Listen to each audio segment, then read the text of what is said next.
Welcome to the No Horsing Around podcast. I am one of two hosts, Zach Boyd, coming at you with a quick, Colts versus Raiders. We can go ahead and clinch the playoffs. We all know how big this is, our last home game of the year. And we got great COVID news this week, right? Like we got the football gods literally fell, from grace and gave us the opportunity to have some of our star players, Darius Leonard, Zach Pascal, Carson Wentz looks like he's in line to come back in this big game. The Raiders haven't been playing great, but they've been playing competitive. And a lot of their games have been in with field goals, chances to win the game at the very end. Derek Carr, quickly, if we just go through him, he's mostly going to check the football down. He will always take his shots 2 or 3 times in a game, but for the most part, his bread and butter is predicated on the underneath routes, the out routes. He's very comfortable throwing short intermediate. He's very comfortable throwing those 15-yard routes, maybe even slip into those 15 to 20-yard depths. Anytime you get him 25, 30, 35, 40 yards down the field, A, he becomes less accurate. B, he tends to just to turn the football over, to be honest with you. When he throws deep passes, it's feast or famine for him. So you got to watch that. You're going to have to watch, obviously, Josh Jacobs or whoever they want to trot out there at running back, because he loves checking down to his running backs. They'll get a ton of targets as the games go on. His tight ends, whether it's Foster Moreau, I don't know about Darren Waller yet. Doesn't look like he's going to play in this game. COVID may have gotten him, even if health didn't. Just because he kind of went late on the list. Wednesday night, it reported that he was on the COVID list. They've got some other key players that would be worth monitoring as well, some starters. They were in the same boat as we were when it comes down to that COVID deal, and maybe, just maybe, knock on wood that we can get through this Christmas, this holiday, this New Year's, and maybe we can fight this bout. And with this new 5-day rule, it could really help NFL teams, especially if things happen early in the week. You still have a chance to get through that 5-day window. No symptoms. You're able to go out there and play football. But for the Colts, it's status quo as always. You run the football, and everything else stems off of that.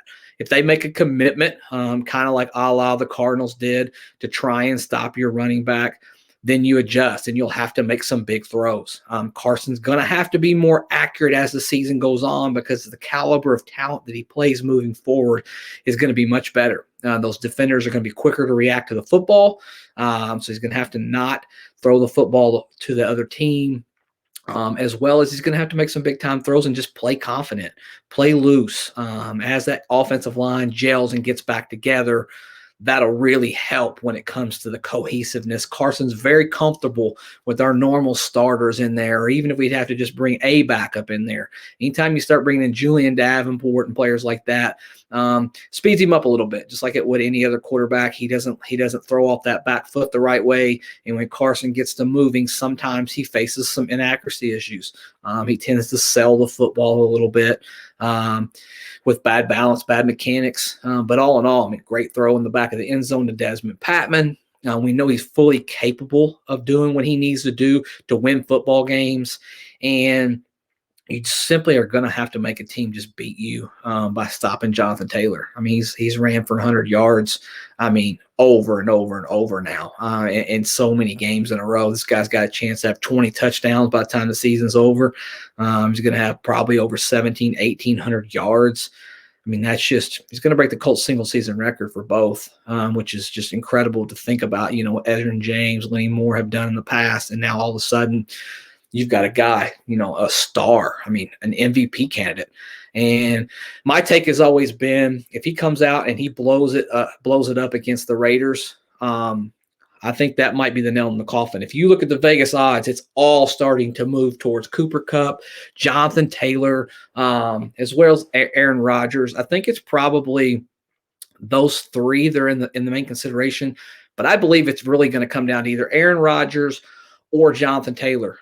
Jonathan Taylor has to have one more big moment, one more big send-off, another big 100-yard, multiple touchdown game, especially against a playoff-worthy football team. I think his buzz just continues to get bigger. I actually think this is a year that a running back could win it. Love to know what you guys think. Is Jonathan Taylor really going to win the MVP? Are they going to give it to a quarterback like they normally do? Be the first running back to win the MVP since Adrian Peterson, which is incredibly, incredibly impressive. Defensively, we're going to get our leader back, the Maniac. We're going to be much better. We got to continue that pressure. Derek Carr will throw the football away. I mean, he has some fumbling issues as well. You got to watch him. He's loose with the football. Take the ball away. Flip the script. Get back to what you do best, causing turnovers, wreaking havoc, making them kick field goals. Just don't let them get the easy touchdowns and just drive down the field. I really like what Matt Eberflus has been doing here lately, playing a lot more man and trusting his cornerbacks to just do the right thing. I think that is the recipe to go out there and actually get the win. I want to know what you guys think. I want to get a score prediction from you. I'm going to go this week. I'm going to go 27-17. We're going to win by 10 points. And I think Jonathan Taylor's too much for him. I think he scores not one, but 2 touchdowns this week. I think he goes for over 130 yards. I think he'll eventually break that team down as the game goes on. He's just too special, and he's just on a mission this year. So that's my prediction. We'd love to know your prediction. Like, rate, review, share, subscribe, join the family, and let us know what you think. What's the keys to the game? Hit us up in the comments. And guys, as always, have a happy new year.